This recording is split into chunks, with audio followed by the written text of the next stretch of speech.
Hello hello hello. संभव है series के एक और वीडियो में स्वागत है दोस्तों। आज हम चैप्टर नंबर 1 के यूनिट 1 की चर्चा करेंगे, जिसमें हम जानेंगे nature and scope of business economics. Nature and scope of business economics दोस्त, ये इकोनॉमिक्स नहीं है, पहले तो ये समझ लो, ये बिजनेस इकोनॉमिक्स है। और हाँ, मैं आपको डिफरेंस भी बताऊंगा इकोनॉमिक्स और बिजनेस इकोनॉमिक्स के बीच में डिफरेंस क्या है। लेकिन सबसे पहले इकोनॉमिक्स के बेसिक कॉन्सेप्ट तो समझ लो एक बार जल्दी से। देखो, जब हम बात करते हैं इकोनॉमिक्स की, तो इकोनॉमिक्स के बारे में चर्चा बाद में। सबसे पहले हम बात करेंगे इकोनॉमी किसे कहते हैं। मेरे दोस्त जल्दी से समझिएगा, इकोनॉमी मतलब क्या है। An economy is a system by which people get their living. ये मैंने नहीं कहा भाई, ये कहने वाले व्यक्ति कौन? A G Brown. कौन है बेटा? A G Brown. An economy is a system by which people get their living. ये कहा किसने बच्चों? ए जी ब्राउन ने। अगर मैं कहना चाहूं आपको कि सर लोग पैसा क्यों कमाते हैं, वाई पीपल अर्न इनकम, तो इसका जवाब है the people earn income to get goods and services. Sir वो क्या लेना चाहते हैं? सर वो गुड्स एंड सर्विसेज लेना चाहते हैं। सर गुड्स एंड सर्विसेज क्या करती है बेटा? गुड्स एंड सर्विसेज उनके वांट को, उनके नीड को सेटिस्फाई करने का काम करती है बच्चों। गुड्स एंड सर्विसेज क्या करती है? उनके वांट को, उनके नीड को सेटिस्फाई करने का काम करती है। मुझे बताइए, क्या आपके पास या आपके पिताजी के पास कोई अलादीन का चिराग है क्या, जिसे रगड़ा और बता मेरे आका क्या चाहिए, ऐसा कुछ है क्या? नहीं सर, ऐसा कुछ नहीं है। जबकि हमारे पास कोई अलादीन का चिराग नहीं है, तो हमें भैया काम करना पड़ता है, हमें प्रोडक्शन करना पड़ता है। हाँ, हमारे पास क्योंकि अलादीन का चिराग नहीं है, तो हमें क्या करना पड़ता है भाई? हमें काम करना पड़ता है। शायद इसी मैनर में हमें काम करना होता है। और जब हम काम करते हैं ना बेटा, जब हम प्रोडक्शन करते हैं, तो हम कंजम्पशन करने लायक बनते हैं। जब मैं प्रोड्यूस करूंगा तो इनकम कमाऊंगा, और इनकम कमाऊंगा तो भैया मैं कंजम्पशन करूंगा। इसी को हम कहते हैं सिस्टम बेटा। इसी को हम क्या कहते हैं? इसी को हम कहते हैं सिस्टम। जब एजी ब्राउन ने कहा that economy, N economy is a system. System का मतलब क्या है? सिस्टम का मतलब है सर, पहले आपको क्या करना है? पहले आपको करना है बेटा प्रोडक्शन। पहले आपको क्या करना है बेटा? प्रोडक्शन। आप उससे क्या कमाओगे बेटा? इनकम। अब जब आपने इनकम कमा ली, तब आप क्या करोगे बेटा? Consumption. So production, income and consumption. Correct है? चलो सर, लोग पैसा कमाते कहां से हैं? मैंने आपको बताया कि सर देखो, लोगों की जरूरत है, लोगों को पैसा कमाना होता है। लेकिन यार, लोग पैसा कहां से कमाते हैं भैया? इंडिया में ना, जितनी भी जगह हैं जहां गुड्स एंड सर्विसेज का प्रोडक्शन होता है, उनको हम या तो इंस्टीट्यूशन कहते हैं या तो ऑर्गेनाइजेशन कहते हैं। क्या बोलते हैं बेटा? या तो इंस्टीट्यूशन या ऑर्गेनाइजेशन। लोग पैसा यहां से कमाते हैं, या तो इंस्टीट्यूशन से या ऑर्गेनाइजेशन से। अगर मैं कहूं इंडिया में जितने भी प्लेसेस हैं, चाहे इंडिविजुअली, चाहे पार्टनरशिप में, चाहे कंपनी फॉर्म ऑफ बिजनेस में, चाहे फैक्ट्री के अंदर, चाहे ऑफिस के अंदर, लोग जहां भी पैसा कमाते हैं ना मेरे दोस्त, उन सबको कलेक्टिवली हम कह देते हैं इकोनॉमी है। उन सबको कलेक्टिवली क्या कह देते हैं बेटा? इंडियन इकोनॉमी का पार्ट है भैया, वो इंडियन इकोनॉमी है। मतलब अगर मैं कहता हूं कि मैं यहां सर्विसेज प्रोवाइड कर रहा हूं, part of Indian economy. Sir वहां से सर्विसेज प्रोडक्शन प्रोड्यूस हो रही है, पार्ट ऑफ इंडियन इकोनॉमी। वहां गुड्स का प्रोडक्शन हो रहा है, पार्ट ऑफ इंडियन इकोनॉमी। मतलब इंडियन इकोनॉमी का मतलब क्या है कि सर उन सभी प्लेसेस को जहां पे गुड्स एंड सर्विसेज का प्रोडक्शन हो रहा है, उन सभी प्लेसेस को कलेक्टिवली हम लोग कहते हैं इंडियन इकोनॉमी। क्या बोलेंगे बेटा? Indian economy. दूसरे शब्दों में हम ऐसा कह सकते हैं, इंडियन इकोनॉमी यानी कि एग्रीकल्चर, जहां एग्रीकल्चर में भी प्रोडक्शन हो रहा है गुड्स एंड सर्विसेज का, इंडियन इकोनॉमी का पार्ट है। इंडस्ट्री, हाँ जी सर, इंडियन इकोनॉमी का पार्ट है। Trade, banking, yes, insurance services, yes sir, ये सब कुछ, कम्युनिकेशन, ये सब कुछ बेटा क्या है? इंडियन इकोनॉमी का पार्ट है। तो एक बार आप जल्दी से इकोनॉमी को लिख लीजिए अपनी नोटबुक में। हाँ जी, an economy is a system by which people get their living. A G Brown. System मतलब production, income then consumption. Why people earn income? So as to get goods and services, ताकि वो सेटिस्फाई कर पाए अपने want को, अपने need को। From where the people earn income? लोग पैसा कमाते कहां से हैं? हमने कहा भैया इंस्टीट्यूशन से कमाते हैं और ऑर्गेनाइजेशन से कमाते हैं, agriculture, trade, manufacturing, services etcetera. ठीक है, hence all institutions and organisation collectively जो गुड्स एंड सर्विसेज का प्रोडक्शन करते हैं, उन्हें हम क्या बोलते हैं बेटा? उन्हें हम इंडियन इकोनॉमी कहते हैं। उन्हें हम इंडियन इकोनॉमी कहते हैं। चलो सर, आप पढ़ा इकोनॉमिक्स रहे हो, बता इकोनॉमी के बारे में रहे हो बेटा, बताना पड़ेगा ना इकोनॉमी क्या किसे कहते हैं। अब हम बात करते हैं इकोनॉमिक्स किसे कहते हैं। अब हम बात क्या करेंगे बेटा? अपने टॉपिक 2 में इकोनॉमिक्स किसे कहते हैं। याद करो, class 6 7th 8th 9th 10th social studies में एक एक ना बुक हुआ करती थी बेटा, सोशल स्टडीज में एक बुक हुआ करती थी, सोशल साइंस में एक बुक हुआ करती थी, नाम है इकोनॉमिक्स। क्या नाम है बेटा? इकोनॉमिक्स। इसीलिए हम कहते हैं ये सोशल साइंस का एक सब्जेक्ट है, सोशल साइंस का एक सब्जेक्ट है जो एक्सप्लेन करता है अबाउट द इकोनॉमिक एक्टिविटीज। हाँ जी, प्रोडक्शन, कंजम्पशन, सेविंग्स, इन्वेस्टमेंट, ये क्या है? ये इकोनॉमिक एक्टिविटीज है और इसके बारे में बताने वाला कौन? इकोनॉमिक्स। हाँ जी, कौन? इकोनॉमिक्स। ये बात करता है एक्चुअली रिलेटेड टू अर्निंग, पैसा कमाना कैसे है, पैसों का खर्च कैसे करना है। ये जो इकोनॉमिक एक्टिविटी है ना, ये बताने का काम कौन करता है बेटा? इकोनॉमिक्स। कौन बताता है? बोलो, economics. Almost all the people are engaged in the economic activity. सारे के सारे लोग कहां लगे हैं? इकोनॉमिक एक्टिविटीज में लगे हुए हैं। सारे लोग कहां लगे बेटा? इकोनॉमिक एक्टिविटी में लगे। मैं आपको बता दूं, इकोनॉमिक्स कोई बहुत पुराना सब्जेक्ट नहीं है मेरे दोस्त। लगभग 1776 में, 1776 में एडम स्मिथ, क्या नाम ले रहा हूं मैं?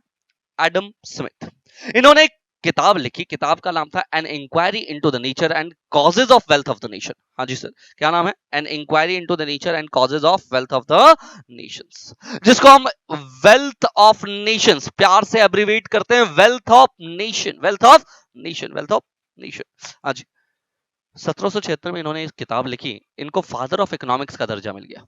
इनको फादर ऑफ इकोनॉमिक्स का दर्जा मिल गया, considered as the father of modern economics. Correct sir. पहले जो है ना, अगर मैं इकोनॉमिक्स की बात करूं तो इकोनॉमिक्स जो है ग्रीक वर्ड ओइकोनोमिया से आया है। कौन से वर्ड? ग्रीक वर्ड ओइकोनोमिया, जिसका मतलब होता था हाउस होल्ड मैनेजमेंट, मतलब घर का प्रबंधन करना इकोनॉमिक्स हुआ करता था पहले।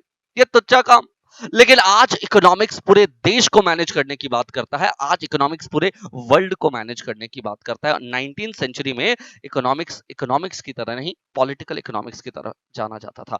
लेकिन बच्चों, आज इकोनॉमिक्स को एक दर्जा, एक अच्छा खासा लेवल मिल चुका है। ठीक है, चलिए इकोनॉमिक्स आपके केस में अगर मैं आपको पढ़ाना चाहता हूं तो मैं कहता हूं, मान लीजिए कि इट्स योर बर्थडे, आपका बर्थडे है। तो बच्चों, आपके बर्थडे पे आपकी मदर ने आपको 1000 रुपीज दिए। खुश हो जाओ, 1000 रुपए दिए बच्चों आपकी मदर ने। और आपको कहा, जा बेटा जहां खर्च करना है कर, कोई इशू नहीं है। क्या करेंगे आप? क्या चल रहा है आपके दिमाग में? हाँ जी, सुट्टा मारेंगे? नहीं नहीं, वो सब नहीं। हम क्या करेंगे बच्चों? हम ना ऑप्शंस देखते हैं। हम क्या करेंगे? हम या तो अपने दोस्तों को पार्टी दे देंगे, भैया तो वो तो छोड़ने वाले नहीं, पार्टी तो देना ही पड़ेगा उनको। या अपने लिए ना एक ड्रेस खरीद लाओ 1000 रुपए में, हो जाए तो। या फिर आप मूवी चले जाइए, वहीं रेस्टोरेंट में बैठ के कुछ खाना वाना खा लीजिए भाई। या फिर आप बहुत पढ़ाकू टाइप के बच्चे हो, अपने लिए एक बुक खरीद लाओ यार, 1 2 4 5 जितनी बुक किताबें हो जाए वो किताबें अपने लिए खरीद लाओ। लेकिन मुझे बताओ, क्या आप ये चारों ऑप्शन चूज कर सकते हो क्या? नहीं सर। आप क्या नोटिस कर रहे हो पता है? कि आपके पास बहुत सारे ऑप्शंस है, लेकिन ये ऑप्शंस में से ना चारों ऑप्शंस आप चूज नहीं कर सकते। आप इनमें से कोई एक या दो ऑप्शन ही चूज कर सकते हो। कितने बेटा? कोई एक या दो ऑप्शन ही चूज कर सकते हो, है ना? बोलो, समझ में आ रहा है? However, you cannot have all of them. आप सारी चीजें नहीं ले सकते। क्यों भैया? क्योंकि आपके पास आपके रिसोर्सेज 1000 रुपए लिमिटेड है। बताओ, आपके पास 2 4 10 50,000 है क्या? नहीं। हमारे पास तो 1000 रुपए है ना खर्च करने के लिए। तो हमारे रिसोर्सेज क्या हो गए? लिमिटेड। हमारे रिसोर्सेज क्या हो गए? लिमिटेड। हमारे पास 2000 है क्या? नहीं। क्या हमारी मदर ने 2000 दिया? नहीं साहब, हमें 2000 नहीं मिले। तो इसीलिए तो आप डिलेमा में हो कि आप कौन से ऑप्शन को चूज करो या फिर कौन से कॉम्बिनेशन ऑफ ऑप्शन को चूज करो। This is economics, this is economics, जहां पर आप एक डिसीजन लेते हो और ना बच्चों, आप उस ऑप्शन को चूज करते हो जहां से आपको मैक्सिमम सेटिस्फेक्शन मिले। बोलो, कौन सा ऑप्शन जिसमें आपको मैक्सिमम सेटिस्फेक्शन मिले, आप उस ऑप्शन को चूज कर लेते हो। इसी को इकोनॉमिक्स कहते हैं बच्चों। आप उस लेवल पे जब पहुंच जाते हो ना, जब ये सोचना शुरू कर देते हो कि मेरे लिए क्या सही है, क्या गलत है। अगर इकोनॉमिकली मैं बात करूं, मेरे लिए क्या सही है, क्या गलत है, दैट मीन्स आप इकोनॉमिक्स का यूज कर रहे हो बच्चों। ठीक है, इसी तरह के डिलेमा में, जिस डिलेमा में आप अभी थे ना, उस डिलेमा में हर इंडिविजुअल आता है, हर सोसाइटी आती है, हर कंट्री आती है। क्या बात कर रहे हो सर? क्या अंबानी को भी सोचना पड़ता होगा कभी अपने पैसों के बारे में? यस। एक पॉइंट पे उसके पैसे भी उसको कम दिखाई देते हैं, उसे भी सोचना पड़ेगा कि भाई ये कंपनी खरीदूं, वो कंपनी खरीदूं, अरे पैसे ही खत्म हो गए, कितनी कंपनी खरीदूं। हर सोसाइटी को, सोसाइटी का लैंड, लेबर, कैपिटल, सब कुछ क्या है बेटा? लिमिटेड। हर सोसाइटी को, हर कंट्री को ये डिसाइड करना पड़ेगा कि उसके लिमिटेड रिसोर्सेज का बेस्ट ऑप्टिमम यूटिलाइजेशन कैसे होगा। ठीक है, क्योंकि बेटा हम सारी चीजों का ना कंजम्पशन या प्रोडक्शन नहीं कर सकते, हमारे पास जो रिसोर्सेज हैं वो लिमिटेड है, और हमारे पास इसी वजह से, और इन रिसोर्सेज के बेटा ऑल्टरनेटिव यूजेस भी हो जाते हैं, जिसकी वजह से चॉइस अराइज हो जाती है बच्चों। ठीक है, तो ये दो फंडामेंटल फैक्ट्स याद रखिएगा, ह्यूमन बीइंग के अनलिमिटेड वांट्स एंड जो मींस का मतलब resources, to satisfy these unlimited wants, वो क्या है बेटा, रिलेटिवली स्केयर है, मतलब लिमिटेड है। रिलेटिवली किसके रिलेशन में बेटा, वांट के रिलेशन में। क्या है बेटा, वो स्केयर है, वांट के रिलेशन में वो स्केयर है। ठीक है, तो कॉन्सेप्ट आ रहा है स्कार्सिटी का, किसका बेटा, स्कार्सिटी का। जरा समझना, जरा स्कार्सिटी का मतलब क्या है। Scarcity, relatively scarce resources are allocated to satisfy the completing unlimited wants of the human beings in the society. Economics is thus the study of how we work together to transform the scarce resources into the goods and services. हमारे पास जो scarce resources है, मेरा पैसा, किसी के पास land, किसी के पास labour, किसी के पास कैपिटल, या देश के पास लैंड लेबर कैपिटल, वो सब क्या है, स्कार है। स्कार मतलब लिमिटेड है। तो हमें ये देखना है कि गुड्स एंड सर्विसेज के प्रोडक्शन या कंजम्पशन में उसका बेस्ट यूज कैसे कर लिया जाए।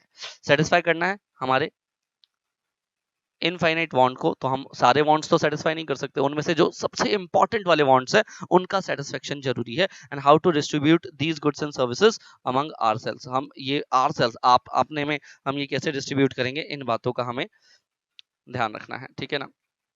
डेफिनेशन की इकोनॉमिक्स की बात करें, वो नैरो फोकस करता है किसके ऊपर, on using the relatively scarce resources to satisfy the human want. It is the domain of the modern neoclassical microeconomics analysis. ये किसका डोमेन है बेटा, देखो मॉडर्न नियोक्लासिक माइक्रोइकोनॉमिक्स एनालिसिस की का डोमेन है। ठीक है, अगर मैं कहता हूँ स्कार्सिटी क्या है बेटा, नैरो फोकस करता है किसके ऊपर, स्कार रिसोर्सेज के ऊपर। ठीक है, सॉरी इकोनॉमिक्स किसके ऊपर नैरो फोकस करता है बेटा, स्कार रिसोर्सेज के ऊपर, और इसी को मॉडर्न नियोक्लासिक माइक्रो इकोनॉमिक्स के नाम से जाना जाता है। Despite being correct it is incomplete, है ना सर। स्कार्सिटी जो है वो इनकम्प्लीट अवधारणा है। आपको हमेशा ये ध्यान में रखना पड़ेगा कि भैया हमारे रिसोर्सेस क्या है बच्चों, फिक्स्ड रिसोर्सेस है। स्किल्स एंड प्रोडक्टिविटी कैपेसिटी जो है वो बच्चों डिसाइड करेगी on what specific kind of goods and services it's out to be produce, कि किस तरह के गुड्स एंड सर्विसेज का प्रोडक्शन किया जाए, and how they out to be distributed, और कैसे इनको डिस्ट्रीब्यूट किया जाए लोगों के बीच में। ये प्रॉब्लम बेसिकली नेशनल इनकम की प्रॉब्लम है। जिसके पास जितना ज्यादा पैसा होगा उसके पास उतनी ज्यादा गुड्स एंड सर्विसेज को क्लेम करने की शक्ति होगी। तो बेसिकली जब हम कहते हैं डिस्ट्रीब्यूशन कैसे हो, how they out to be distributed, तो भैया जिसके पास पैसा मनी ज्यादा होगा उसको ज्यादा डिस्ट्रीब्यूट होगा, उसको क्या होगा बेटा, ज्यादा डिस्ट्रीब्यूट होगा, इसमें कोई शक नहीं है। ठीक है, चलो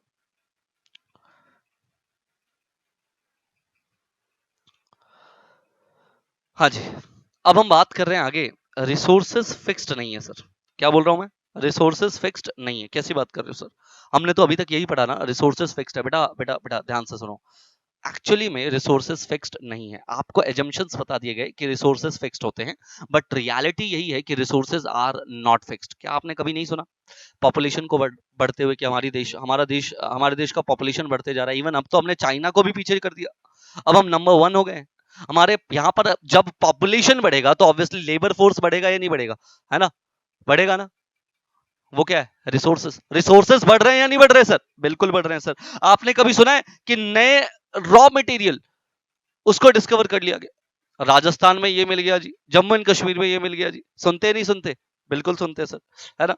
new plant and machinery and equipments ये हमारे देश के अंदर लगती हैं, होती है या नहीं होती, बिल्कुल होती है सर। नए नए प्लांट एंड मशीनरी और इक्विपमेंट्स हमारे देश में आती है, मतलब हमारे रिसोर्सेज क्या हो रहे हैं बेटा, इंक्रीज हो रही हैं। ये सब क्या है, क्वांटिटेटिवली है। ये सब क्या है बेटा, increase in resources quantitatively. Qualitatively भी होता है क्या, हाँ बेटा होता है, जब हम क्वालिटी में इंक्रीज करते हैं। पहले के मुकाबले आज बेटर एजुकेशन है, एजुकेशन ज्यादा है, तो भैया स्किलफुल एजुकेशन भी है।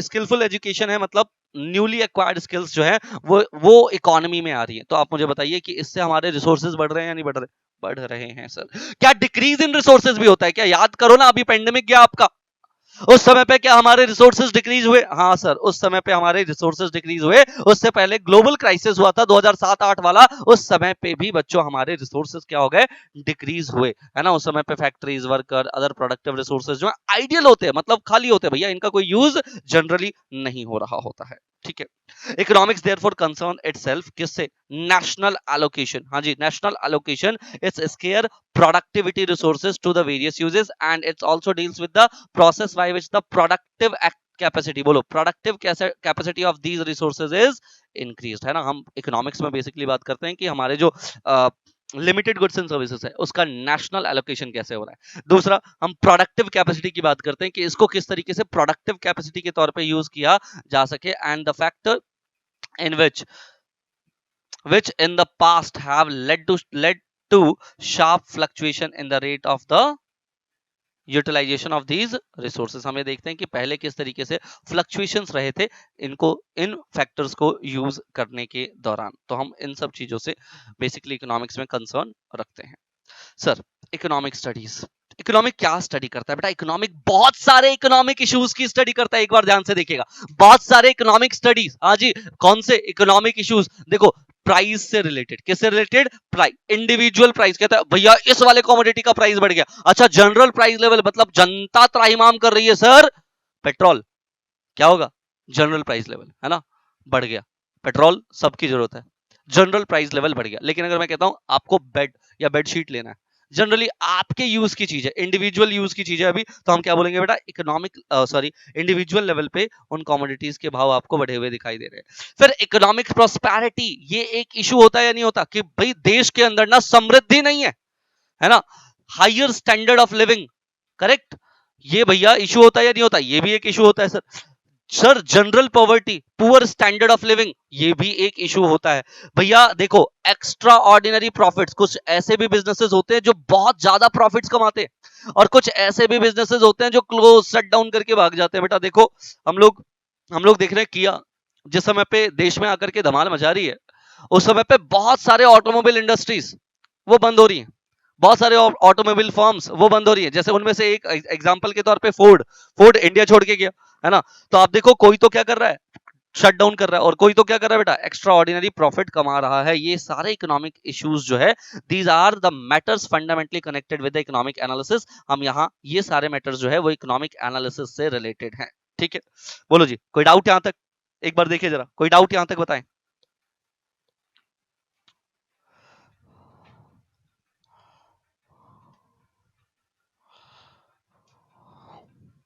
सर कोई डाउट नहीं है दोस्तों, यहां तक कोई डाउट नहीं है। The study of economics will enable us to develop an analytical approach. हम ना जब इकोनॉमिक्स की स्टडी करते हैं तो भैया एनालिटिकल अप्रोच आ जाता है हमारे पास। भले आप सॉल्यूशन ना निकाल पाओ, लेकिन कम से कम एनालिटिकल अप्रोच तो हो ही जाता है। सॉल्यूशन टू द प्रॉब्लम की भी बात करें अगर, तो हमारे पास इकोनॉमिक्स के अंदर टूल्स होते हैं बच्चों, जिसमें ना हमें बेस्ट कोर्स ऑफ एक्शन को चूज करना होता है। डिफरेंट ऑल्टरनेटिव्स होते हैं हमारे पास, और एक्शन अवेलेबल होता है। कोर्स ऑफ एक्शन क्या होता है बेटा? अवेलेबल होता है टू द डिसीजन मेकर्स, है ना। डिसीजन मेकर्स डिसीजन लेते हैं और उसके अकॉर्डिंग उस प्रॉब्लम का सॉल्यूशन निकालते हैं, है ना। बहुत सारे जो इकोनॉमिक प्रॉब्लम है कॉम्प्लेक्स होते हैं बच्चों। कैसे होते हैं?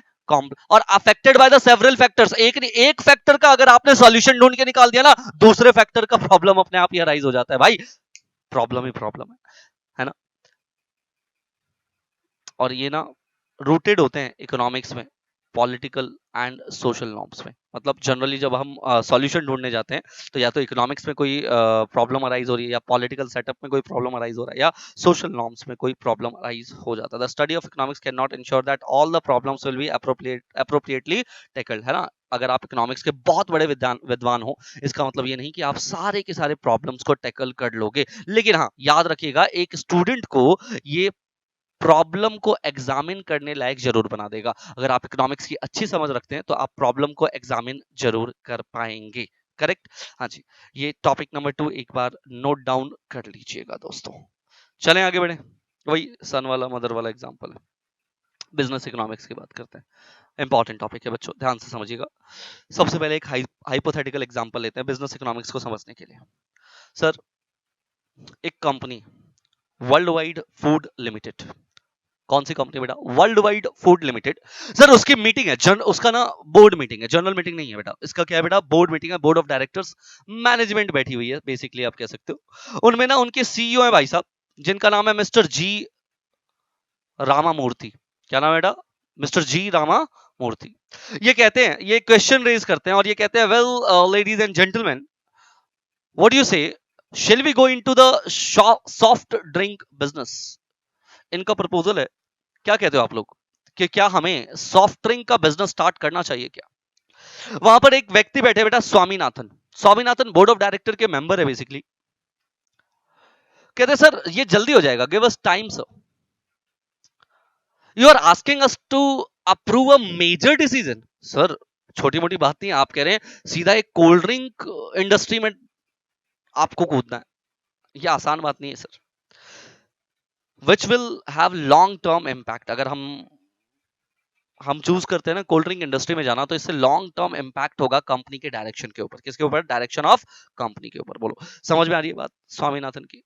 भैया रामामूर्ति इसका रिप्लाई देते, यस बात तो सही कह रहे हो आप, I understand your concern for the company, but now the time has come. मुझे लगता है यही सही समय for us to expand our business. हम चाहते हैं हम अपने बिजनेस को एक्सपांड करें। Soft drink market is growing fast. भैया गर्मी आ रही है भाई, सॉफ्ट ड्रिंक मार्केट बहुत तेजी से ग्रो हो रहा है और हम ना इस पे क्लोजली वॉच करके बैठे हुए हैं। और हम कोर बिजनेस, हमारा कोर बिजनेस भी फूड का है, हम फूड का बिजनेस करते हैं, तो क्यों ना कोल्ड ड्रिंक के बिजनेस में भी कूदा जाए। रामामूर्ति द सीईओ ये एक्सप्लेन करते हैं।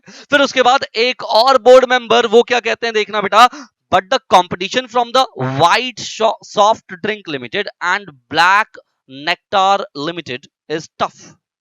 ये बता रहे हैं कि यार देखो कंपटीशन बहुत टफ है। दो कंपनियों का नाम लेते हैं, कहते हैं भैया इन दोनों कंपनियों से कंपटीशन करना आसान नहीं है, ये ऑलरेडी इस बिजनेस के अंदर बहुत सालों से।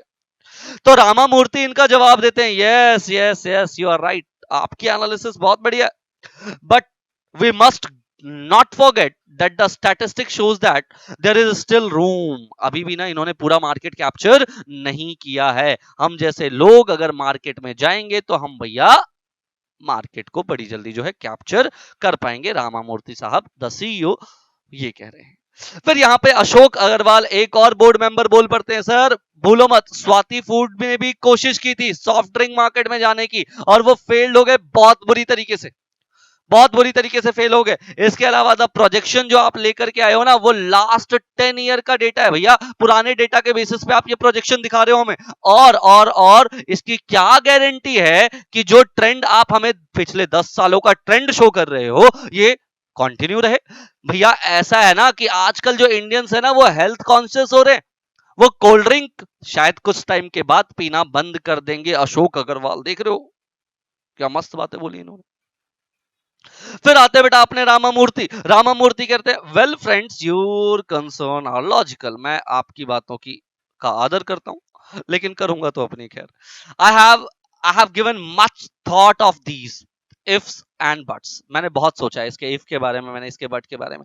My people have spent many days, मेरे लोगों ने बहुत समय लगाया है, बहुत सारे डेटा एनालाइज किए हैं और हम इस जजमेंट पे आए हैं कि हमें ना स्ट्रॉन्ग पॉसिबिलिटी दिखती है कि हमें अपने अपने इन्वेस्टमेंट सॉरी नई इंडस्ट्री में जाना चाहिए इन्वेस्टमेंट लेकर के। फूड इंडस्ट्री के अलावा, हम वैसे भी फूड इंडस्ट्री है, इसके अलावा हमें कोल्ड ड्रिंक इंडस्ट्री में भी जाना चाहिए। हम लोगों ने एनालाइज किया है, हमारे पास डिटेल्स है प्रोडक्शन का, कॉस्ट का, प्राइसिंग का, डिस्ट्रीब्यूशन का, फाइनेंसिंग का। हम लॉन्ग टर्म तक I fear if we wait for the long term, अगर हम लॉन्ग टर्म तक रुके ना तो आज जो हमारे पास अपॉर्चुनिटी है हम उस अपॉर्चुनिटी को मिस कर जाएंगे। रामामूर्ति ये बोलते हैं और उसके साथ कहते हैं चलो भैया जैसे जैसे मैं कह रहा हूं वैसे वैसे चलो, ये करना बहुत जरूरी है। सर कहानी खत्म हो गई। तो सर इस कहानी से सीखा क्या हमने, ये बताओ। तो आज हमने क्या सीखा भैया? इस कहानी में हमने क्या सीखा? देखो इस कहानी में सीखा मैनेजमेंट जो है ना कंपनी का, हाँ अकेले डिसीजन नहीं लेते बेटा, मैनेजमेंट द्वारा डिसीजन लिया जाता है ना, इफ एंड बट्स पे डिस्कशन होते हैं। तो management of the company is faced with the problem, ये प्रॉब्लम से जूझ रही है, किस तरह के? Decision making. हाँ साहब कौन सा प्रॉब्लम है बोलो ना? डिसीजन मेकिंग का प्रॉब्लम। किसका प्रॉब्लम है ये? डिसीजन मेकिंग का। एज वी आर अवेयर, हमें पता है द सर्वाइवल और सक्सेस किस पे डिपेंड करता है? साउंड डिसीजन मेकिंग पे। अगर कोई ऑर्गेनाइजेशन जिसका डिसीजन मेकिंग साउंड होगा मेरे दोस्त, सर्वाइव कर जाएगा, सक्सेस कर जाएगा। लेकिन अगर डिसीजन मेकिंग साउंड नहीं है तो बेटा उसका सर्वाइवल पॉसिबल नहीं है। डिसीजन मेकिंग का मतलब सर हम तो बच्चे, हमको पता ही नहीं डिसीजन मेकिंग किसे कहते हैं। रुको मैं बताता हूं। इसका मतलब है सिलेक्टिंग एन एप्रोप्रिएट ऑल्टरनेटिव। इतने सारे ऑल्टरनेटिव में किसी एक बेस्ट ऑल्टरनेटिव का चयन कर लीजिए। That will provide the most efficient means of attaining the desired and, है ना, जिससे कि हम अपने गोल को अचीव कर पाए इफेक्टिवली, हम अपने गोल को अचीव कर पाए फ्रॉम टू और मोर ऑल्टरनेटिव कोर्स ऑफ एक्शन। अगर दो ऑल्टरनेटिव है भैया, कोल्ड ड्रिंक इंडस्ट्री में जाए या ना जाए, तो भैया बेस्ट डिसीजन को चूज कर लेना चाहिए। यही डिसीजन मेकिंग है। डिसीजन मेकिंग इन्वॉल्व करता है इवैल्यूएशन। बताओ भैया ऐसे थोड़ा अक्कड़ बक्कड़ बम्बे ऐसे चलेगा क्या? कौन से वाला चुने? नहीं भाई, चुनने के लिए इवैल्यूएट करना होगा। इवैल्यूएट कैसे करें? आपको ना ऑल्टरनेटिव्स को ध्यान से देखना पड़ेगा, रैशनल जजमेंट लेनी चाहिए, इंफॉर्मेशंस जितनी भी है उनको देखना चाहिए, चॉइस ऑफ पर्टिकुलर अल्टरनेटिव, है ना, किसी एक पर्टिकुलर अल्टरनेटिव को जो मोस्ट सुटेबल है उसे चूज कर लेना चाहिए। ठीक है सर, ये चॉइस का सवाल अराइज ही क्यों होता है? The question of choice arise because, क्यों? क्योंकि हमारे पास जो रिसोर्सेज है ना, जैसे लैंड, लेबर, कैपिटल, मैनेजमेंट, उसके ऑल्टरनेटिव यूजेस है। अगर मेरा लैंड सिर्फ खेती के लिए होता तो मैं क्या, कुछ और मेरे दिमाग में आता क्या? नहीं। अगर मेरा समय केवल पढ़ाई के लिए होता, क्या मुझे कुछ और मेरे दिमाग में आता क्या? नहीं साहब, कोई और चीज दिमाग में आती नहीं। आपका सारा समय आपकी पढ़ाई के लिए जाता। लेकिन दिक्कत क्या है, इस समय का यूज पबजी में भी हो जाता है और पढ़ाई में भी। समस्या यहां आती है कि इस समय का यूज पबजी में भी है और पढ़ाई में भी है। अब ये दिमाग को डिसीजन मेकिंग करना पड़ेगा, पबजी या पढ़ाई में, पबजी या पढ़ाई में, है ना। ऑल्टरनेटिव यूजेस है हमारे रिसोर्सेज के, इस वजह से समस्या बढ़ जाती है बच्चों। एफिशिएंट ऑल्टरनेटिव आपको चूज कर लेना चाहिए, आपको देखना चाहिए दूसरा ऑल्टरनेटिव रिजेक्ट कर दीजिए और जो बेस्ट ऑल्टरनेटिव है उसको चूज कर लीजिए। कुछ एग्जांपल्स के through, few examples of issuing the requiring the decision making in the context of the business are illustrated below. देखिए, जैसे क्या हमारी फॉर्म इस बिजनेस में होनी चाहिए? भैया ये डिसीजन लेना पड़ता है एक बिजनेस को। क्या हमें कोई नया प्रोडक्ट लॉन्च करना चाहिए? एक बिजनेस ये डिसाइड करता है। क्या हमें जो हाईली कॉम्पिटिटिव मार्केट है, एनवायरमेंट, क्या हम उसको फेस कर पाएंगे? फॉर्म को डिसाइड करना पड़ता है कि प्रोडक्ट जब हम लॉन्च कर रहे हैं तो टेक्निक कौन सा रखें, कौन से टेक्निक से हम प्रोडक्शन करें। फॉर्म को ये डिसाइड करना पड़ता है कि हम नेसेसरी इनपुट्स जो हैं वो कहाँ से लाएंगे, है ना, क्योंकि कंपटीशन तो है ना मार्केट के अंदर। तो भैया रॉ मटेरियल वगैरह कहाँ से आएगा? फॉर्म को ये डिसाइड करना पड़ता है कि हम कंपोनेंट्स जो है वो कहाँ से बाय करेंगे, है ना, कौन सी फॉर्म से बाय करेंगे। ऑप्टिमम आउटपुट जो है उसका प्राइस क्या रखेंगे और कहाँ सेल करेंगे, हाँ जी, कहाँ सेल करेंगे।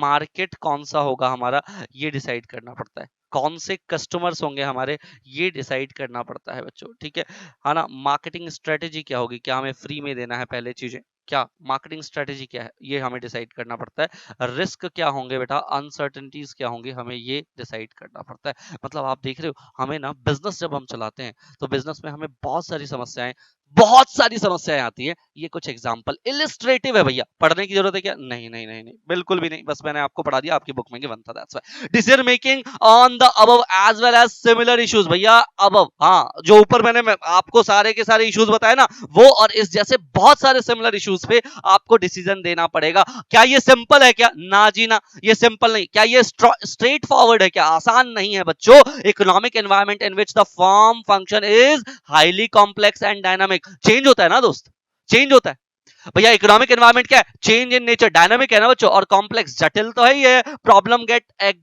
बोलो ना कैसा, aggravated, because the most of the time decisions are to be taken under the condition of the imperfect knowledge। हम काफी बार ऐसे डिसीजन ले लेते हैं जिसके बारे में आपको नॉलेज नहीं होती, अनसर्टेनिटी में हम लोग वो डिसीजन ले लेते हैं। इसीलिए रिक्वायरमेंट क्या है बच्चों, कि मैनेजमेंट भी acquired with the proper methodology. Management का ना पूरा मैथडोलॉजी होना चाहिए। ऐसा नहीं जो मन में आ रहा है चलो कर देते हैं, नहीं भैया, पूरी मैथडोलॉजी होनी चाहिए। Appropriate analytical tools and techniques होने चाहिए। Business economics meet these needs to be managed by providing a huge corpus of theory and techniques, right? Briefly put, business economics integrates economic theory with the business practices, है ना। जो हमारे पास economics में theory है ना, उसको business में practically use करना पड़ता है। क्या बात कर रहे हो सर? हाँ बेटा, जैसे अगर मैं कहता हूं, देखो, generally refers to the integration of the economic theory the business practice. कैसे? while the theories of the business economics, sorry, provides the tools। कौन से टूल सर? डिमांड, प्राइस कम करो डिमांड बढ़ जाएगा, टूल है ना। भैया ये इकोनॉमिक्स में पढ़ते हैं, बिजनेस में अप्लाई करते हैं। बोलो ना, थ्योरेटिकल को प्रैक्टिकल बनाना ही बिजनेस इकोनॉमिक्स है। सप्लाई, सर प्राइस बढ़ेगा, सप्लाई बढ़ जाएगी। बोलो हाँ, ये टूल कहाँ यूज करना है? बिजनेस में। कॉस्ट मेरे दोस्त, याद है फिक्स्ड कॉस्ट फिक्स्ड ही रहेगा, तो वेरिएबल कॉस्ट पे ध्यान देना मेरे दोस्त, वेरिएबल कॉस्ट को कोशिश कर कम कर, है ना।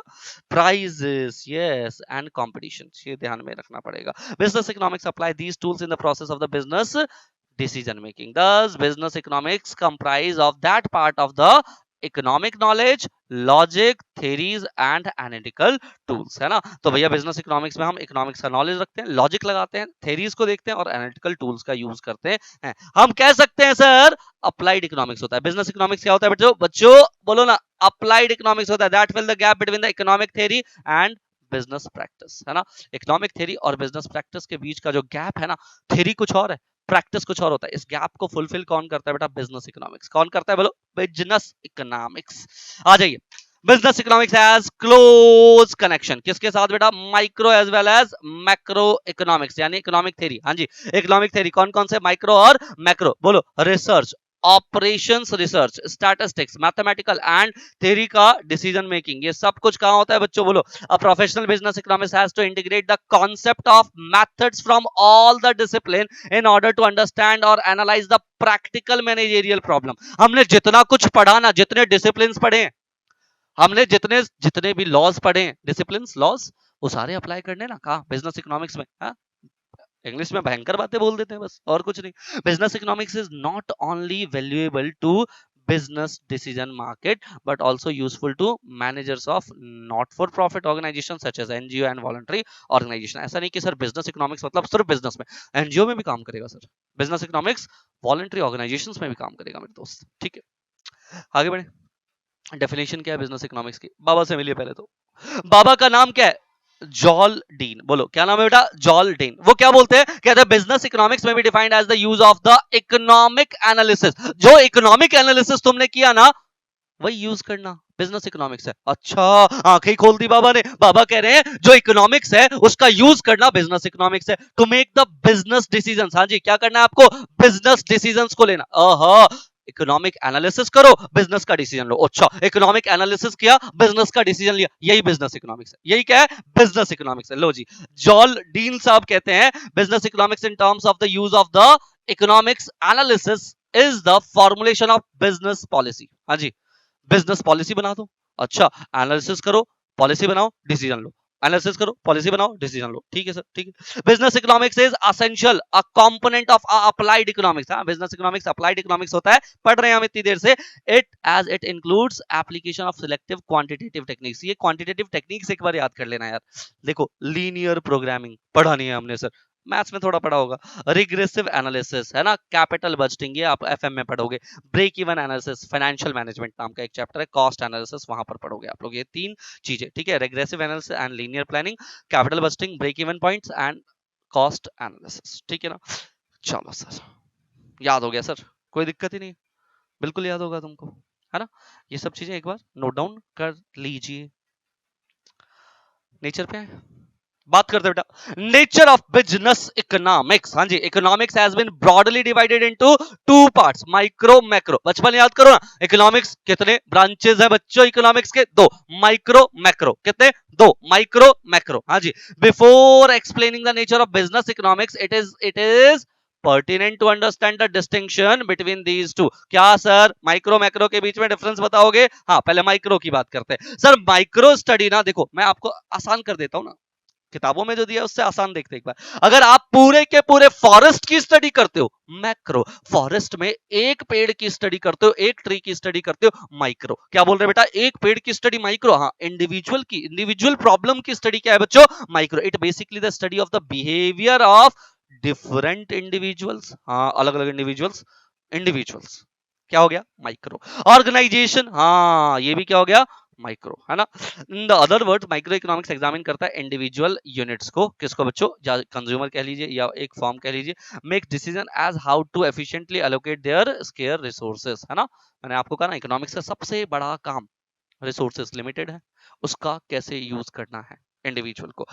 ये फोकस करता है स्मॉल नंबर ऑफ ग्रुप्स पे, यूनिट पे, rather than the units combined, सारी यूनिट्स को कंबाइंड नहीं करता, वो मैक्रो इकोनॉमिक्स का काम है। It does not explain what is happening in a wider economic environment, इससे कोई फर्क नहीं पड़ता wider economic environment. Sir inflation हो रहा है, सर अनएम्प्लॉयमेंट हो रहा है, सर हम माइक्रो इकोनॉमिक्स की बात कर रहे हैं, यहां पर individual problem is important, individual problem important है।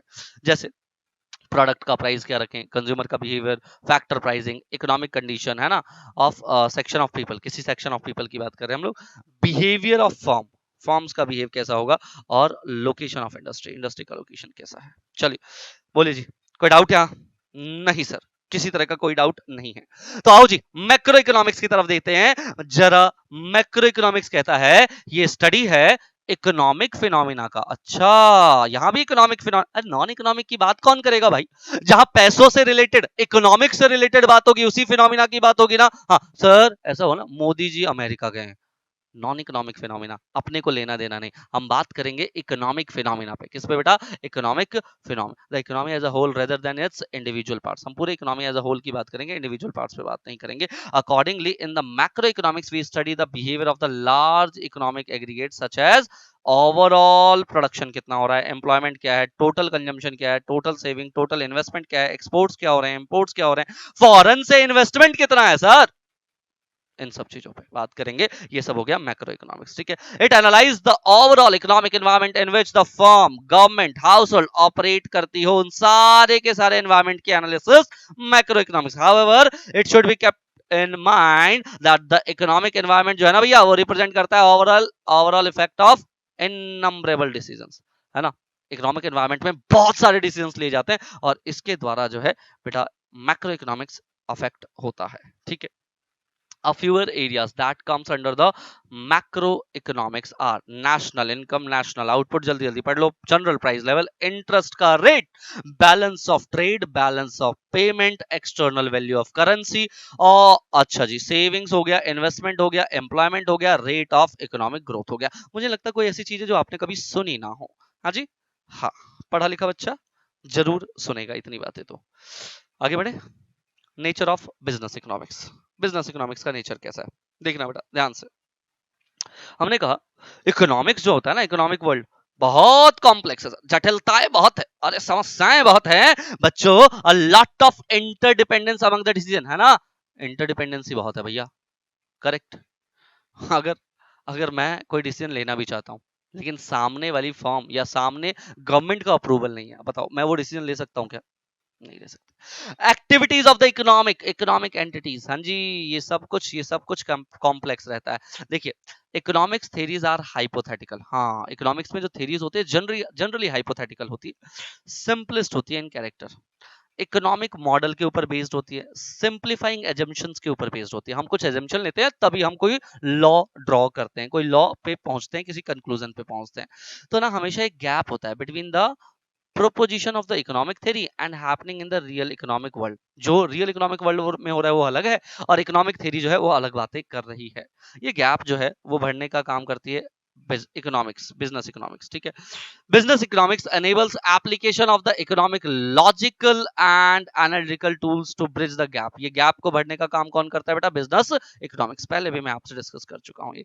आ जाइए जी, the following points will describe the nature of the business economics। कौन कौन से पॉइंट है, एक एक पॉइंट को देखते हैं। पहला पॉइंट है बेटा business economics is a science, पहले तो याद कर लेना बेटा बिजनेस इकोनॉमिक्स साइंस है। अगले में हम कहते हैं बिजनेस इकोनॉमिक्स क्या है बेटा? आर्ट है। बिजनेस इकोनॉमिक्स साइंस है, बिजनेस इकोनॉमिक्स आर्ट है, based on micro economics and based on macro economics. बोलो चार बातें समझ में आ रही है? बिजनेस इकोनॉमिक्स साइंस है, बिजनेस इकोनॉमिक्स आर्ट है, बिजनेस इकोनॉमिक्स माइक्रो इकोनॉमिक्स है, बिजनेस इकोनॉमिक्स मैक्रो इकोनॉमिक्स है। पहले साइंस की बात करते हैं। साइंस का मतलब क्या होता है? सिस्टमेटिक बॉडी ऑफ नॉलेज, ऊपर से कूदो नीचे गिरोगे, क्या है बेटा? Systematic body of knowledge. Law of gravity, है ना, H2O एक ही चीज बनती है, इंडिया में भी वही बनती है, चाइना में भी वही बनती है, करेक्ट। तो सिस्टमेटिक बॉडी ऑफ नॉलेज है भाई, systematic body of knowledge establish करता है कॉज एंड इफेक्ट रिलेशनशिप को। बोलो क्या भाई? कारण और परिणाम बताता है। क्या बताता है? कारण और परिणाम। यहां पर टूल्स होते हैं बच्चों, बिजनेस इकोनॉमिक्स में इसी तरीके से टूल्स होते हैं, जैसे mathematics, statistics, economics with economic theory हम अराइव करते हैं एप्रोप्रिएट स्ट्रेटेजीज पे। किसी एक हम इसी इकोनॉमिक थ्योरी का यूज करके किसी स्ट्रेटेजी पे पहुंचते हैं और इस स्ट्रेटेजी के द्वारा अपने गोल को अचीव करते हैं, ठीक है। ये साइंटिफिक मेथड की तरह ही है, दैट्स व्हाई हम कह सकते हैं इकोनॉमिक्स इज साइंस। इकोनॉमिक्स क्या है बेटा? बिजनेस इकोनॉमिक्स साइंस ही है, क्योंकि यहां पर भी कॉज एंड इफेक्ट रिलेशन पाया जाता है। तो डाउन कर लिया, बढ़े आगे, चलो आर्ट की तरफ। यहां देख लो आप सर, आर्ट का मतलब है practical application of rules and principles. जो रूल्स बताए, जो प्रिंसिपल बताए, उसका प्रैक्टिकल एप्लीकेशन करना क्या होता है बेटा? आर्ट्स। दैट्स व्हाई इकोनॉमिक्स में भी ऐसा हो रहा है, बिजनेस इकोनॉमिक्स में भी ऐसा ही हो रहा है। That's why business economics is art based on micro economics. हाँ जी, micro economics based largely on the micro economics, है ना, सॉरी, बिजनेस इकोनॉमिक्स जो है पूरी तरीके से या लार्जली जो है बेस्ड है किस पे बेटा? माइक्रो इकोनॉमिक्स पे। कैसे? जैसे बिजनेस मैनेजर है, वो कंसर्न रहता है कि भैया मेरे जो प्री डिटरमाइंड ऑब्जेक्टिव्स है, इंडिविजुअल के ऑब्जेक्टिव्स, क्या वो पूरे होंगे या नहीं होंगे? लॉन्ग टर्म में हम सरवाइव करेंगे या नहीं करेंगे? क्या हमारी प्रॉफिटेबिलिटी होगी या नहीं होगी? मतलब क्या? माइक्रो लेवल की प्रॉब्लम है। क्या बेटा? माइक्रो लेवल की। Since business economics concern more with the decision making problem of individual establishment, it relies heavily on the technique of micro economics. तो यार ये जो बिजनेस इकोनॉमिक्स है वो माइक्रो इकोनॉमिक्स भी है, ठीक है। सो बिजनेस इकोनॉमिक्स बेस्ड है माइक्रो इकोनॉमिक्स पे, ठीक है। ऑब्जेक्टिव इंश्योर करता है survival, profitability. Business economics concern करता है विद द डिसीजन मेकिंग, ठीक है। Macro, business does not operate in a vacuum. मैंने डिसीजन ले लिया और मैं बस उस डिसीजन पे काम कर रहा हूं, मुझे कोई इंपैक्ट नहीं करेगा, कोई अफेक्ट नहीं करेगा, ऐसा नहीं है साहब, ऐसा नहीं है। बहुत सारे मैक्रो लेवल के डिसीजंस है जो आपको इंपैक्ट करेंगे, कर सकते हैं। It affects the external environment. भैया एक्सटर्नल एनवायरनमेंट मुझे कभी भी अफेक्ट कर सकता है। जैसे सर मैंने जो प्रोडक्ट निकाला, प्राइस लेवल बढ़ गया, जनरल प्राइस लेवल बढ़ गया, इन्फ्लेशन आ गया मार्केट के अंदर, समझ रहे हो? इनकम एंड एम्प्लॉयमेंट, हाँ जी, लोगों की इनकम कम हो गई, एम्प्लॉयमेंट लोगों को कम मिल रहा है, तो मेरे प्रोडक्ट की डिमांड कम हो गई। गवर्नमेंट का टैक्स बढ़ गया, लोगों के पास इनकम कम है, तो हमारे प्रोडक्ट खरीदेंगे कैसे?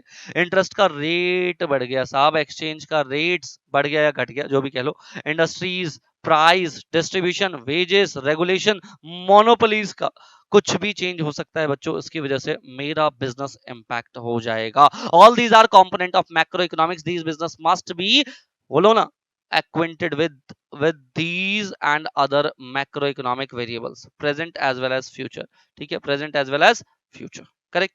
देखिए बेटा, use of theory of the market and private enterprise. हम लोग कह रहे हैं बिजनेस इकोनॉमिक्स लार्जली क्या करता है? यूज करता है theory of market and private. यहां प्राइवेट है बेटा, पी वर्ड लगा लीजिएगा, प्राइवेट एंटरप्राइज, है ना, है ना बच्चों, देखना जरा ध्यान से। Theory of market and private enterprise business economics में, मार्केट में कॉस्ट रेवेन्यू वगैरह, प्राइवेट में हम प्रॉफिट कह सकते हैं। Theory of firm and resource allocation जो है वो भी यहां पर यूजेबल होता है बच्चों। प्रेगमेटिक इन अप्रोच, यहां से देख लिए, प्रेगमेटिक का मतलब क्या होता है? प्रैक्टिकल, थेरेटिकल ना होना बेटा, प्रैक्टिकल, है ना। माइक्रो इकोनॉमिक्स थेरेटिकल है, लेकिन बिजनेस इकोनॉमिक क्या है बेटा? प्रैग्मेटिक है, प्रैक्टिकल है। ये ना अनरियलिस्टिक अप्रोच पे डील करता है माइक्रो, लेकिन बिजनेस इकोनॉमिक क्या करता है? टैकल करता है प्रैक्टिकल प्रॉब्लम ऑफ बिजनेस, है ना। किसको टैकल करता है बेटा? Practical problem of business. ये मैंने आपको यहां पर बता दिया, practical problem of business business economics deal करता है, ठीक है। एनालाइज करता है इकोनॉमिक फिनोमिना, प्योरली थेरेटिकल होता है बेटा माइक्रो इकोनॉमिक्स, एब्स्ट्रैक्ट, ठीक है ना। चलो, इंटरडिसिप्लिनरी इन नेचर, इसको भी ध्यान से देख लीजिए। Business economics is interdisciplinary in nature, है ना। जैसे मैंने आपको बताया, इसमें discipline, maths, operations research, management theory, account marketing, finance, statistics, econometrics, ये सब चीजें यूज की जाती हैं, ठीक है। नॉर्मेटिव इन नेचर, मेरे बच्चों देखना, हम लोग कह रहे हैं दो तरह की चीजें होती है, एक होती है पॉजिटिव, एक क्या होती है? नॉर्मेटिव। बिजनेस इकोनॉमिक्स ऐसी है बेटा, नॉर्मेटिव है। बिजनेस इकोनॉमिक्स पॉजिटिव नहीं है। पॉजिटिव का मतलब क्या है? पॉजिटिव मतलब प्योर साइंस है सर। क्या है, क्या आधार पर डिसीजन लेना है? व्हाट इज के आधार पे, जहां पे कॉज एंड इफेक्ट रिलेशनशिप है between the variables and objectives, scientific manner में चलता है। यहां पर किसी भी तरह का कोई भी वैल्यू जजमेंट नहीं होता, है ना। क्या है के आधार पे डिसीजन होता है, क्या होना चाहिए के आधार पे डिसीजन नहीं होता। यानी कि डिस्क्रिप्टिव नहीं है बच्चों, ये descriptive in nature, in other words it is, sorry, descriptive in nature in the sense that it describes the economic behavior, ये describe करता है economic behaviour of individual and etcetera. जबकि नॉर्मेटिव का मतलब क्या है? यहां पर हम लोग ना वैल्यू जजमेंट्स को लेते हैं, क्या होना चाहिए का आधार बनाते हैं, व्हाट शुड बी का आधार बनाते हैं। तो हम लोग कह रहे हैं business economics is generally normative और प्रिस्क्रिप्टिव इन नेचर। हाँ जी, बिजनेस इकोनॉमिक्स क्या नहीं है? पॉजिटिव नहीं है, वो क्या है? नॉर्मेटिव इन नेचर है। जनरली क्या बेटा? वो नॉर्मेटिव इन नेचर है। It suggest the application of the economic principle जैसे फॉर्म पॉलिसी का फॉर्मुलेशन डिसीजन में ऐसा होना चाहिए, फ्यूचर में प्लानिंग ऐसी, हमने प्लानिंग ऐसी की है कि फ्यूचर में ऐसा होना चाहिए. However, if the firms are to be established valid decisions, rules, they must be throughoutly understand their environment, है ना. हमने अगर मान लो कोई भी डिसीजन बनाया है, तो भैया आपको ना एनवायरमेंट को थ्रू आउट चेक करते रहना पड़ेगा कि एनवायरमेंट में कोई चेंज ना हो रहा हो. It requires the study of the positive और डिस्क्रिप्टिव थ्योरी. हाँ सर, आप कह रहे हो ये नॉर्मेटिव है, लेकिन इसके लिए आपको पॉजिटिव की नॉलेज भी होनी आवश्यक है. ठीक है ना. यही बात है, यहाँ पे आप देख सकते हो. ठीक है. Positive economics, positive pure economics cause and effect relation दिखाता है, कोई वैल्यू जजमेंट नहीं है, व्हाट इज बेस है. ठीक है. नॉर्मेटिव में वैल्यू जजमेंट होता है, क्या होना चाहिए, क्या आधार पे होता है, वैल्यू वेलफेयर कंसिडरेशन होता है. बिजनेस इकोनॉमिक्स क्या है बेटा, नॉर्मेटिव या प्रिस्क्रिप्टिव है, पॉजिटिव नहीं है. ठीक है. Descriptive in nature, no prescriptive. और ठीक है. देखो, policy formulation, decision making, future planning, ये सब इसका पार्ट आ जाता है. फ्यूचर प्लानिंग बेस्ड होता है बेटा पॉजिटिव इकोनॉमिक्स के ऊपर, व्हाट इज के आधार पर ही, लेकिन ये बेस होता है. पॉजिटिव इकोनॉमिक्स जो है, बिजनेस इकोनॉमिक्स जो है, वो पॉजिटिव भी है, नॉर्मेटिव है, लेकिन ज्यादा कहां हम एम्फेसिस कर रहे हैं बेटा, नॉर्मेटिव पे. थोड़ा बहुत पॉजिटिव का सहारा लेते हैं हम. ठीक है. थ्रू आउट द डिसीजन, जो हमने नॉर्मेटिव डिसीजन लिया है ना, उसको चेक करने के लिए हम पॉजिटिव इकोनॉमिक्स का सहारा लेते हैं. आइए टॉपिक नंबर 5 की तरफ चलते हैं. Scope of business economics. क्या बोल रहे बेटा, स्कोप ऑफ बिजनेस इकोनॉमिक्स. आइए सर, इकोनॉमिक्स तो बिजनेस इकोनॉमिक्स तो बहुत वाइड है, समझ गए सर. कवर करता है प्रैक्टिकल प्रॉब्लम्स को, समझ गए सर. सर दो कैटेगरीज है बिजनेस इकोनॉमिक्स की, एक तो है इंटरनल इश्यूज जो कि माइक्रो इकोनॉमिक्स में डील होता है, दूसरा एक्सटर्नल इश्यूज जो कि मैक्रो इकोनॉमिक्स में डील होता है. ओ हो. हाँ जी, माइक्रो इकोनॉमिक्स के इंटरनल ऑपरेशंस की बात करते हैं, उन इश्यूज की बात करते हैं पहले. ठीक है. देखिए, ये लिख लेंगे बेटा आप लोग, मैं आगे बढ़ रहा हूं.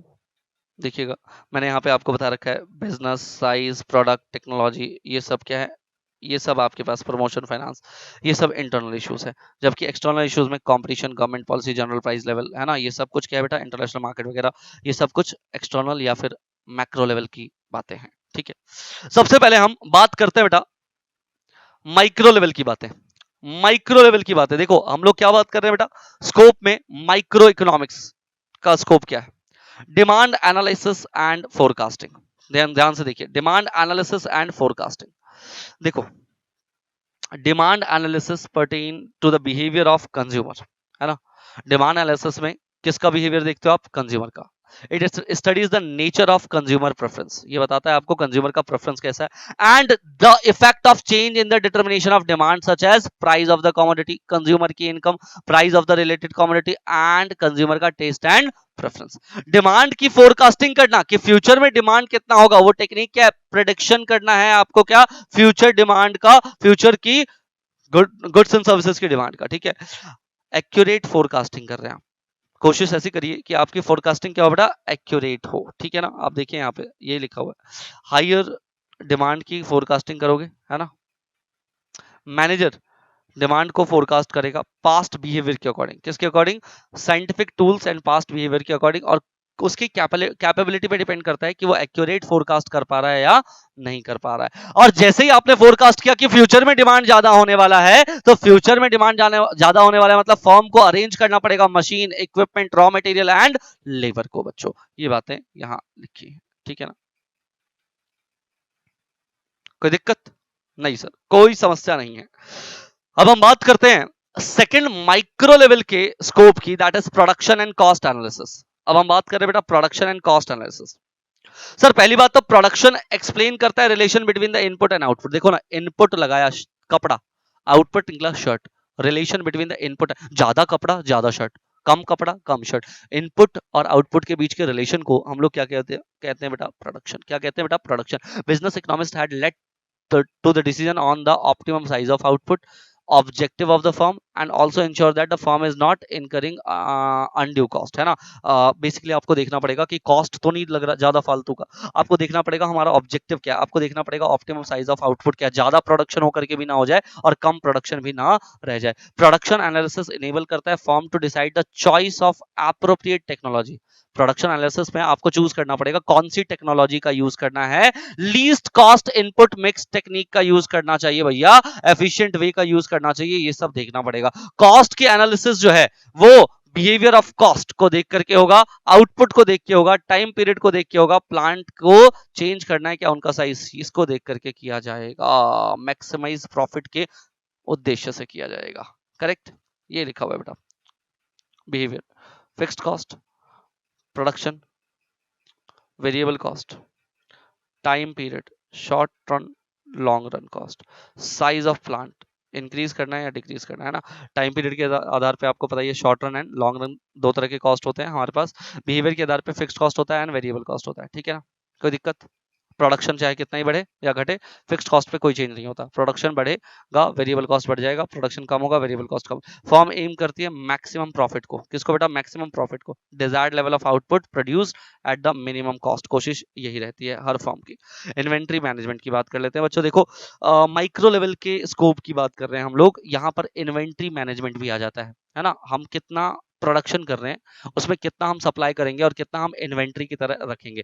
इन्वेंट्री जो होती है बच्चों, वर्क इन प्रोग्रेस वाली भी होती है, रॉ मटेरियल की भी होती है और फिनिश्ड गुड्स की। पहले तो रॉ मटेरियल की इन्वेंट्री, फिर सर जो प्रोडक्शन प्रोसेस में है उसकी भी इन्वेंट्री होती है, और फिर सर फिनिश्ड गुड्स उसकी भी इन्वेंट्री होती है, ठीक है। Inventory policy affect the profitability, है ना। अगर मान लो हम लोगों ने ज्यादा इन्वेंट्री के अंदर ही पैसा लगा रखा है तो प्रॉफिट तो कम होगा ना, है ना, समझ रहे हो बात को। ओके, इसको हम कैसे डिसाइड करते हैं बेटा, आप लोग ना आगे जाकर के कॉस्ट में पढ़ोगे, ABC analysis, simple simulation exercise and mathematical models, it to help the firm maintain optimum stock of inventories, है ना। फर्म जो है यहाँ पे कोशिश करेगी ऑप्टिमम, ना ज्यादा ना कम स्टॉक रखे इन्वेंटरीज का, ठीक है। चलो ये पॉइंट्स आपके पास है। इन्वेंट्री का stock, raw material, semi finished goods और फिनिश्ड गुड्स के आधार पे वर्क इन प्रोग्रेस वाले ये लोग। हाँ, स्टॉक जो है वो हाई मेंटेन नहीं करना, लो मेंटेन नहीं करना, ठीक है। इकोनॉमिक क्वांटिटी मेंटेन करनी है। कैसे पहुंचेंगे इकोनॉमिक क्वांटिटी पे, एबीसी एनालिसिस या कोई भी मैथमेटिकल मॉडल के द्वारा पहुंच जाएंगे। यही प्रॉफिटेबिलिटी का कारण होता है, यही आपको प्रॉफिट दिलाएगा बच्चों, ठीक है ना।